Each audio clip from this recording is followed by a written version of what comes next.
Buenas tardes, buenos días, buenas noches. Mi nombre es Estela Maris Rodríguez, trabajo como psicóloga, psicoanalista y profesora en el campo de la salud y de la educación. Siempre me interesaron las relaciones entre el psicoanálisis y la educación. Ese interés me fue llevando por diferentes lugares y diferentes autores que me permitieron pensar, reflexionar acerca de las mismas y poder intervenir desde los aportes del psicoanálisis a la educación. Es en esa búsqueda que me pareció muy interesante la propuesta del diplomado en psicoanálisis de la Universidad Popular Pichón Rivière, eh, y bueno, luego de ese recorrido por diferentes materiales que propone el diplomado, me surge una pregunta, una interrogación acerca de cómo pensar el psicoanálisis hoy con las coordenadas de época donde la crueldad parece estar de moda, sostenida por los discursos de odio, y poder intervenir en el campo educativo desde la lógica del sujeto. En el último módulo del diplomado, me resultó muy interesante esta invitación a reflexionar justamente sobre las intervenciones con niños, con niñas, con adolescentes, con jóvenes, con familias, desde este paradigma de la complejidad, para poder pensar las disidencias y paradigmas de diversidades justamente desde la ética del psicoanálisis. Sabemos que la ética del psicoanálisis es la ética del bien decir, la ética del deseo, en tanto nuestras intervenciones se orientan en la dirección de la cura, a que el sujeto pueda asumir una posición deseante. Es en ese módulo del diplomado donde trabajamos un texto que me pareció también muy significativo a la hora de pensar nuestras intervenciones subjetivantes, que es el texto de María Cristina Rojas, que se llama Intervenciones con niños y adolescentes, una clínica compleja.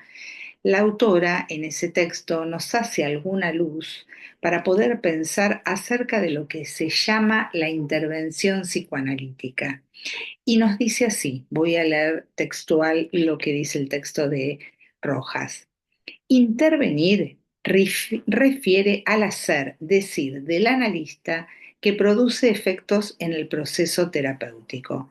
Intervenir entonces da lugar a construcción y transformación subjetiva. El valor constructivo de la intervención se jerarquiza y se pone especialmente de manifiesto en la clínica con niños cuando la conformación del psiquismo atraviesa sus primeros senderos. No obstante, dentro de paradigmas complejos, podemos pensar el psiquismo como una organización abierta que va construyendo a partir de experiencias entre otros y con otros. Realmente me pareció muy interesante esta definición que ella da de intervención, y que nos propone pensar justamente al psiquismo como este sistema abierto que se va construyendo y deconstruyendo, que se va organizando a partir de los estímulos y exigencias que plantea el medio, las relaciones con los otros, el propio cuerpo, la relación con los objetos a lo largo de todo nuestro ciclo vital.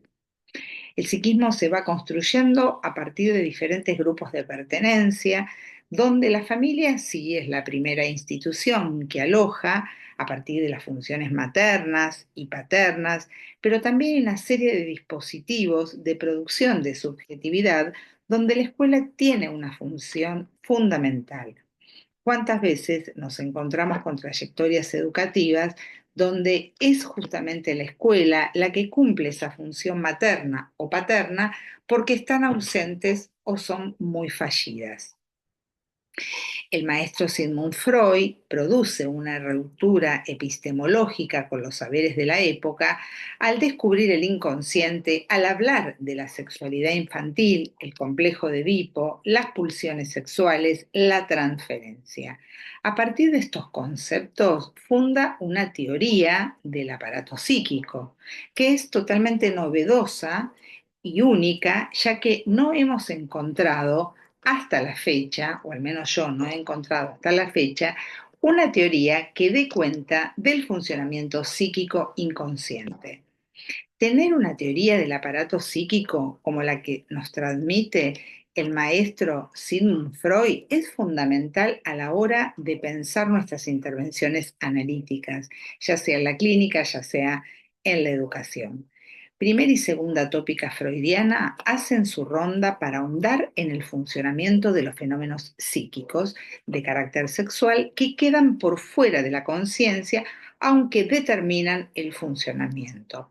El aparato psíquico es una construcción simbólica que se diferencia del cerebro, siendo este último el órgano anatómico donde se apoyará dicha constitución psíquica y que dará cuenta de sus instancias, consciente, preconsciente, inconsciente en la primera tópica y yo, ello y superyo en la segunda, que no excluye a la primera, sino que la amplía. Por lo tanto, podemos decir que la teoría del aparato psíquico definida por Sigmund Freud es revolucionaria, tiene vigencia científica hoy, ya que pueden verificarse los efectos a posteriores de manera heurística, que se validan en el relato del paciente, del acontecimiento traumático, del drama del sujeto, vía la insistencia del inconsciente y su lógica, con sus leyes de funcionamiento. Principio del placer, ausencia de negación, atemporalidad, proceso primario, condensación y desplazamiento. Jacques Lacan, con algunos conceptos teóricos que Freud no contaba, aunque anunciaba, como ser los desarrollados, aunque sí los anunciaba, ¿no? Como ser los desarrollados posteriormente por la antropología estructural, la lingüística, fue especificando una lógica de los fenómenos psíquicos, como una lógica del no todo, donde el sujeto está causado por el deseo inconsciente que irrumpe en su discurso a través de sus actos fallidos, de los sueños, de los síntomas neuróticos, de los chistes que el analista tendrá que descifrar leyendo entre líneas la equivocidad significante, articulando los tres registros, real, simbólico e imaginario. Cuando el sujeto puede nombrar y categorizar, lo hace desde un mundo de signos en un universo de significados, ya que no hay un pensamiento puro, ni mucho menos devenidos del código de sentido a priori. Siempre es a posteriori. La realidad es la realidad psíquica. No hay por fuera de lo ficcional, nos dice Lacan. Lo que llamamos hechos o sucesos son en realidad los relatos de un sujeto que los significa. Sin sujeto, los hechos no son nada. Los hechos son leídos según la fantasmática de cada cual. Es en este sentido donde Octave Manoni dice que si un niño ve a una paloma por primera vez, tal vez no vea a la paloma, sino que experimente y registre una sorpresa. Si ve a la paloma una segunda vez, tampoco verá a la paloma, pero sí una relación entre la primera y la segunda experiencia.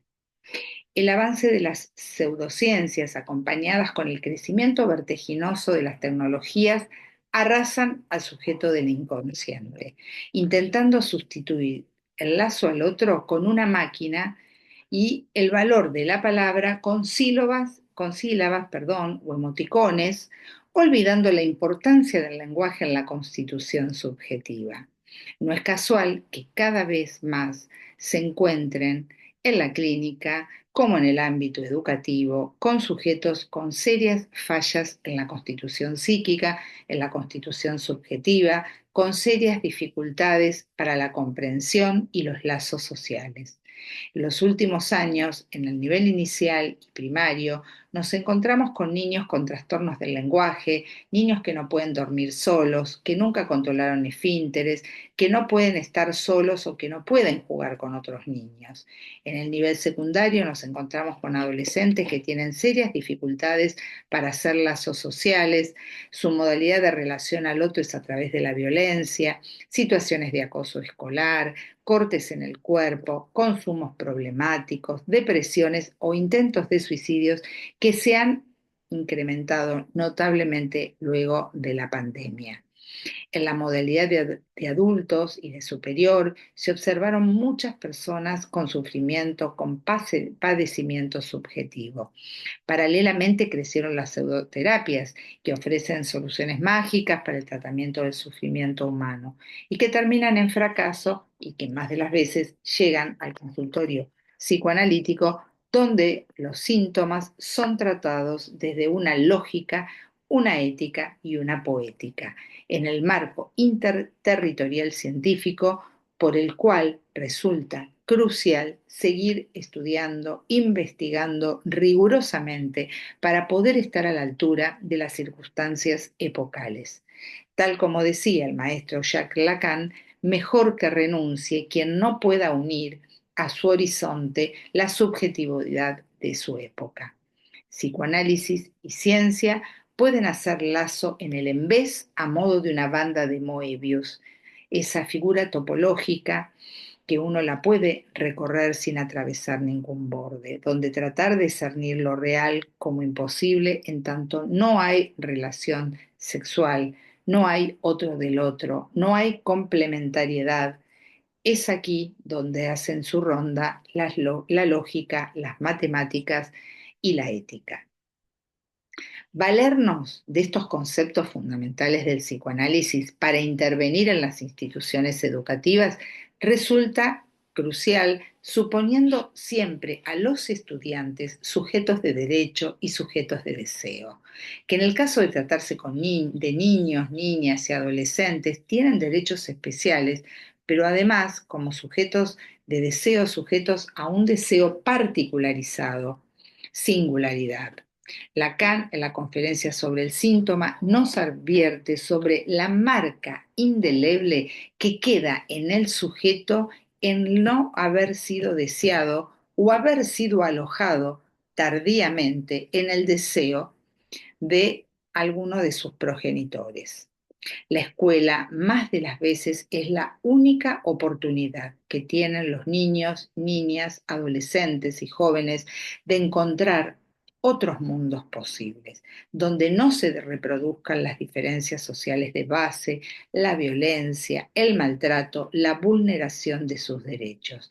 Hoy más que nunca tenemos que crear escenarios educativos que alojen y den la bienvenida a los y las futuras profesionales de la educación para que puedan incorporar modalidades vinculares amorosas, tiernas y empáticas, que puedan construir instituciones escolares que de algún modo hagan de barrera a la crueldad como un nuevo modo vincular. En la actualidad, las coordenadas de época nos arrojan a situaciones violentas, comandadas por discursos de odios donde prevalece el rasgo cruel, siendo la escuela donde se dan a ver las mismas, los docentes formadores de formadores debemos definir un posicionamiento ético, para lo cual propongo las pedagogías de la ternura. La ternura es constitutiva y constituyente del aparato psíquico, por lo cual en el jardín de infantes tenemos la chance de contribuir con nuestras intervenciones pedagógicas a la construcción del aparato psíquico, responsabilidad ética que tenemos que asumir desde el primer momento, desde los orígenes de esta hermosa profesión de ser docentes. Ahora bien, ¿qué entendemos por ternura? La ternura como fundante del aparato psíquico. Me interesa abordar este concepto de la ternura para poder dar cuenta de la importancia que tiene en lo que denomino las pedagogías de la ternura, a partir de las relaciones entre psicoanálisis y educación. Para ello me voy a remitir a los aportes de los maestros del psicoanálisis que trabajaron sobre este concepto. Sigmund Freud nos advierte que el cachorrito humano llega a este mundo en un estado de desamparo originario, de indefensión absoluta, que necesita de un otro que le dé la bienvenida, alojándolo en su deseo, cuidándolo, sosteniéndolo. A partir de estos primeros cuidados maternos, tiernos y erotizantes que inscribirán entre caricias, arullos y canciones de cuna las diferentes zonas erógenas. que harán su ronda propiciando el pasaje del organismo al cuerpo erógeno. Sabemos que el cachorrito humano al nacer nace con un organismo. Para tener un cuerpo hay una serie de operaciones psíquicas que se tienen que dar donde la ternura es constitutiva de ese pasaje del organismo al cuerpo erógeno. La ternura entonces funda el aparato psíquico, anudando cuerpo, lenguaje y amor. A través de esos primeros cuidados del otro primordial que humaniza el cachorrito recién nacido. En este sentido, la ternura resulta crucial para el armado del aparato psíquico que organiza el caos inicial que se le presenta al infante al llegar al mundo. El baño del lenguaje lo envuelve y le devuelve una nueva organización en este otro medio en el que tiene que empezar el proceso de humanización y de individualización, pasaje del útero materno, donde tenía todo resuelto, al mundo exterior, donde tendrá que paulatinamente hacerse cargo de su vida, así como necesitó, en un principio, del útero materno para vivir. Ahora va a necesitar del auxilio de las funciones maternas y paternas que lo amparen a través de esa acción específica que calma el malestar.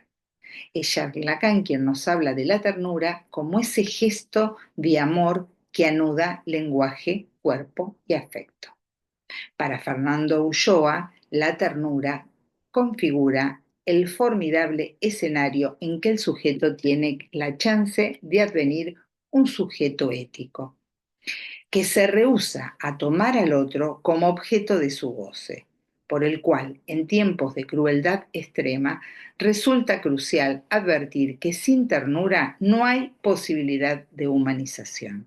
El proceso de humanización se inicia a través del despliegue de la corriente tierna que aloja al bebé renunciando a que sea su objeto de goce.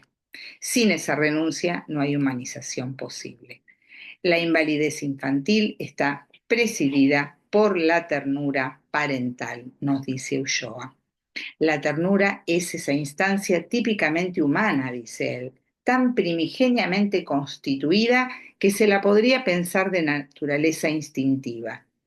Se habla del instinto materno, mas la ternura es producción que va más allá de lo instintivo, aunque tenga allí su basamento. La ternura, siendo de hecho una instancia ética, es inicial renuncia al apoderamiento del infantil sujeto. Para definirla en términos psicoanalíticos, la ternura es la coartación, el freno del fin último, fin de descarga de la pulsión. Esta coartación del impulso de apoderamiento del hijo es el límite a la descarga no ajeno a la ética. Genera dos condiciones, genera dos habilidades propias de la ternura. Primero, la empatía, ponerse en el lugar del otro, garantizará el suministro adecuado de calor, alimento, arrullo, palabra. Y dos, el miramiento. Tener miramiento, mirar con amoroso interés a quien se reconoce como un sujeto ajeno y distinto de uno mismo. El miramiento es el germen inicial y garantiza la autonomía futura del pequeño infante. Las pedagogías que propongo tienen como condición la ternura y por lo tanto las dos condiciones de la misma. Empatía para garantizar ese suministro pertinente que necesitan nuestros estudiantes para aprender y el miramiento a partir de una mirada singular que pueda apostar a la autonomía en el sentido de la operación de causación del sujeto. Sabemos que Jacques Lacan habla de dos operaciones de causación psíquica que son la alienación, alienarse a los significantes del otro, necesarios para poder constituirnos como sujetos deseantes, y un segundo momento, la operación de separación, donde el sujeto se interroga acerca de ¿puedes perderme? ¿Qué lugar tiene el sujeto en el deseo del otro? En esta misma línea me encontré con otro libro hermoso de un autor italiano que me encanta, que se llama Máximo Recalcati. El libro se denomina la hora de clase, y él ahí nos va a proponer un eros pedagógico que cause el deseo de aprender a la hora de enseñar. Erótica de la enseñanza con condiciones, nos dice Recalcati. La primera condición es la humanización de la vida. En términos de Ulloa sería la ternura, por la cual les propongo las pedagogías de la ternura para una erótica de la enseñanza. ¿Por qué es importante la vigencia del psicoanálisis en la actualidad en las instituciones educativas? Resulta crucial sostener al psicoanálisis vivo en tiempos de crueldad y de capitalismo feroz, donde las personas son arrojadas al lugar de objeto de goce, consumidores consumidos por la crueldad que generan ante la falla de la ternura. La vigencia del discurso del psicoanálisis en las instituciones educativas nos da la chance de contar con herramientas teóricas para poder leer entre líneas los malestares culturales que se dan a ver e intervenir de manera empática, alojando el conflicto, las angustias, los miedos, los síntomas en general, y realizar una torsión que transforme la atención en otros destinos para la pulsión, a partir de generar vías sublimatorias en el marco de las pedagogías de la ternura, ya que cuando fracasa la ternura, como bien dije antes, aparece la crueldad. Las instituciones educativas tenemos un compromiso ético con la ternura, con lo cual se requiere de la construcción de escenarios tiernos, de escenarios educativos tiernos. El discurso del psicoanálisis nos da la chance de apostar a la constitución subjetiva a partir de los vínculos primarios que alojan al pequeño infante por su indefensión y desamparo originario en el que adviene al mundo. Tal necesidad de alojamiento subjetivo se reproduce en realidad a lo largo de toda la vida del sujeto, y requiere más de las veces de un tratamiento singular, aunque la verdad abordaje pueda ser colectivo. Este tratamiento del malestar y del padecimiento se realiza en las diferentes instituciones, y Freud nos advirtió que en el malestar de la cultura que un modo de tratamiento posible del sufrimiento humano es la producción con otros, la actividad artística, científica, que facilita el desplazamiento de la libido a los objetos de la cultura. Por eso es atinado hablar de una erótica de la enseñanza que contagie el deseo de aprender a través del eros pedagógico. Si hacemos un poco de historia, sabemos que en el origen el psicoanálisis nace gracias a las mujeres histéricas. Sigmund Freud, joven médico, ambicioso, investigador por excelencia, tenía una novia llamada Marta, con quien deseaba casarse. Para tal fin monta un consultorio en la vieja Viena. El público que frecuentaba el consultorio era femenino y sus padeceres no tenían nada que ver con patologías orgánicas. Eran histéricas que sufrían de reminiscencias, recuerdos inconscientes ligados al padre. Los síntomas más frecuentes de aquella época eran parálisis histéricas, ascos, vómitos, afonía, etc. El modo de presentación de la angustia ha variado. La angustia se aparece hoy en día con nuevos ropajes.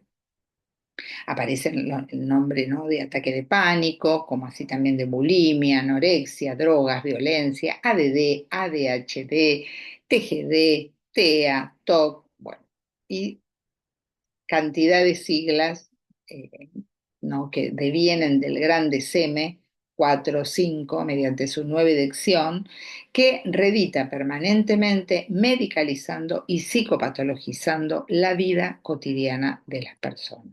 Ustedes saben que a cada sigla del gran manual mundial de patologías psiquiátricas le corresponde un fármaco, ¿no?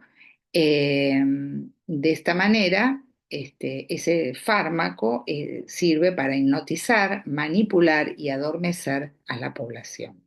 Los laboratorios hacen su ronda y mueven el mundo a pura pulsión de muerte. El psicoanálisis viene a interpelar justamente todo esto, a analizar, a cuestionar, a interrogar y a la vez a propiciar un nuevo destino para la pulsión, favoreciendo caminos sublimatorios a partir de la creación con otros. En la época de Freud, las histéricas fundan el psicoanálisis causando a Freud para la producción de un saber.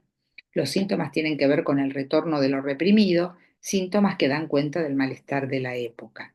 En la época actual, las neurosis parecen pasadas de moda y en lugar aparecen o bien neurosis muy graves o patologías que sin llegar a presentarse como una psicosis, tampoco llegan a presentarse a la manera del síntoma, sino más bien del lado de la pulsión.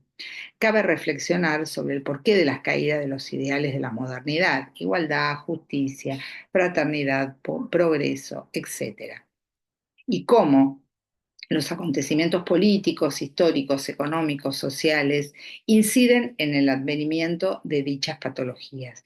Existe una fuerte tendencia a sustituir el nombre del sujeto por el nombre del trastorno, reduciendo a siglas el padecimiento subjetivo. Es frecuente escuchar a la mayoría de las personas de nuestra época ser nombradas como ADD, TEA, TED, bueno, hiperkinéticas, impulsivas, panicosas, bipolares. Este nuevo nombre sustituye el nombre propio, perdiendo la persona el carácter de sujeto. El nombre propio sabemos que es esa primera marca significante que ingresa al sujeto a la cultura y lo hace perteneciente a un linaje, nominación que recibe de un padre y que el sujeto tendrá que apropiarse. ¿Qué sucede entonces cuando el nombre del trastorno toma el lugar del nombre propio? Lamentablemente esto es muy común en las instituciones en general y en las educativas en particular. Con respecto al ADD, ADHD, resulta ser una bolsa de gato, tal como nos enseñó Beatriz Janín a partir de la creación de la Asociación del Fórum Infancia. Ella, conjuntamente con Juan Bassen y otros profesionales de la salud y la educación, nos advirtieron que en el ADD se agrupaban distintas patologías como un intento desesperado de clasificar y medicar. La atención sabemos que es algo que se construye, al igual que la subjetividad. Para que un niño pueda prestar la atención puede ser algo que se preste o que no se preste. Quizás el niño se niega a prestar esa atención. Para prestar la atención sido tiene que haber sido objeto de atención, ¿no? Para sus padres, ocupando un lugar de deseo para su madre. En varias oportunidades nos encontramos con niños que no prestan atención en clase porque están muy pendientes de que el otro les preste atención a ellos. Muchos chicos, la única manera que encontraron de hacerse ver o hacerse mirar es mediante el viaje a la luna de Valencia, a través de un movimiento continuo, sin rumbo o generando situaciones violentas. O sea que las causas por las cuales padecen los mismos rótulos son muy disímiles, con lo cual resulta crucial realizar un diagnóstico preciso para poder encarar la dirección de la cura e intervenir en la escuela de manera pertinente. En la actualidad existe una tendencia muy fuerte biologicista extrema que intenta reducir los padecimientos subjetivos a desequilibrios neurocerebrales. Es inevitable pensar en el avance de la ciencia, pero así también es imposible no interrogar la insistencia, respuesta farmacológica mercantilista. Así como es cierto que la ciencia avanza, también es cierto que forcluye al sujeto sin tener en cuenta las consecuencias éticas. ¿Por qué avanza la ciencia? Para satisfacer una demanda de curación, de felicidad, de extensión de la vida. El discurso amo actual es el discurso del mercado, donde las personas pasan a ser consumidores consumidos en lugar de ser sujetos de derechos. Y es justamente ahí donde el psicoanálisis viene a intervenir en el caso de las instituciones subjetivas y nos brinda este concepto de la ternura. Para todo esto resulta crucial la vigencia del psicoanálisis en las instituciones educativas, ya que le devuelve a los y los estudiantes sus estatutos de sujetos de deseo y de derechos. Derecho al placer, derecho a la ternura, y los rescatan de las políticas de la crueldad de la educación, reconociendo su singularidad, su rasgo propio, ubicando ese detalle subjetivo, favoreciendo los lazos sociales, abordando las diferentes fuentes del sufrimiento humano. Sabemos que Freud nos advirtió en el malestar de la cultura, en la cultura, perdón, que las fuentes de malestar pueden venir de tres lugares: del propio cuerpo, la decadencia, el paso del tiempo, las enfermedades; del mundo exterior, imponderables como la pandemia, fuerzas imponderables de la naturaleza y el ambiente, etcétera; y los vínculos con los otros. El abordaje que propician las pedagogías de la ternura es por la vía sublimatoria que propicia los vínculos a través de poner en causa una tarea común que genere un plus de placer en el mismo acto de hacer con otros, y que más de las veces se pueden ubicar movimientos en la transformación en la posición subjetiva. Movimientos de transformación en la posición subjetiva.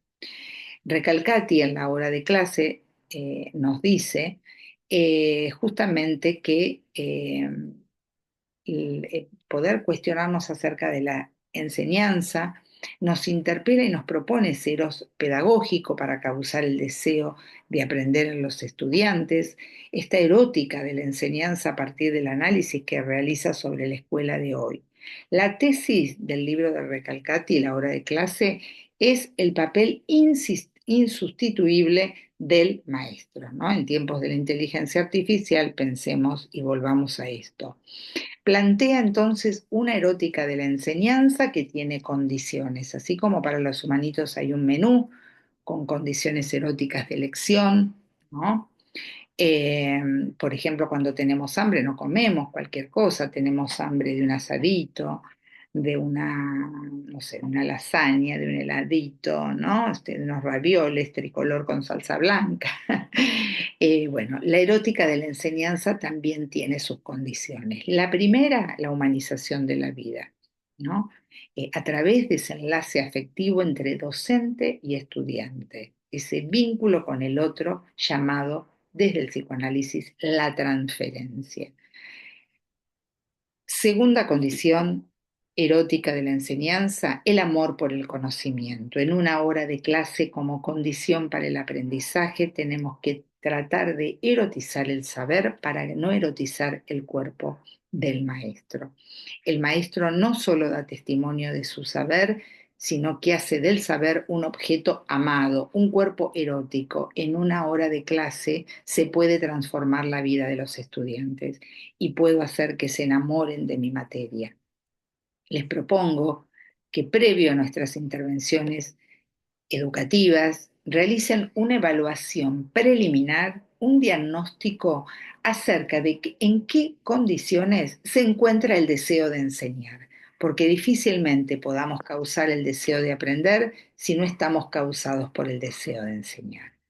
Pensar el deseo de enseñar en banda de Moebius con el deseo de aprender para generar un eros pedagógico tal como nos propone Máximo Recalcati, ya que el docente en una hora de clase puede transformar la vida de los estudiantes, y cuando la comunidad educativa está en posición deseante, las situaciones problemáticas son una oportunidad para lo cual se puede poner en valor el rasgo singular en pos de la resolución colectiva.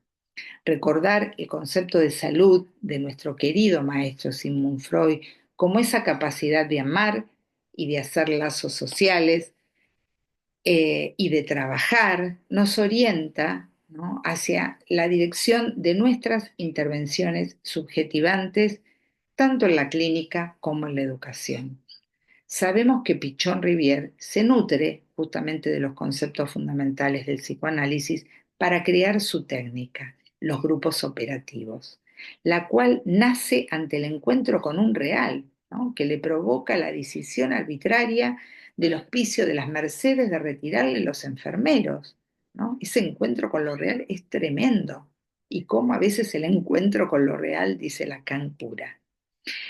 Por lo cual, lo que hace él, quedan solo con la atención de 150 pacientes, ¿no? Mito fundacional mediante son los mismos enfermos que comienzan a funcionar como enfermeros, produciéndose un pasaje de enfermos a enfermeros, cambio de roles que le posibilitaron un cambio en su posición subjetiva. Los pacientes comenzaron a funcionar como enfermeros. Estos pacientes que comenzaron a funcionar como enfermeros mejoraron notablemente su salud mental ante el cambio de rol que derivó en un cambio en la posición subjetiva de los mismos.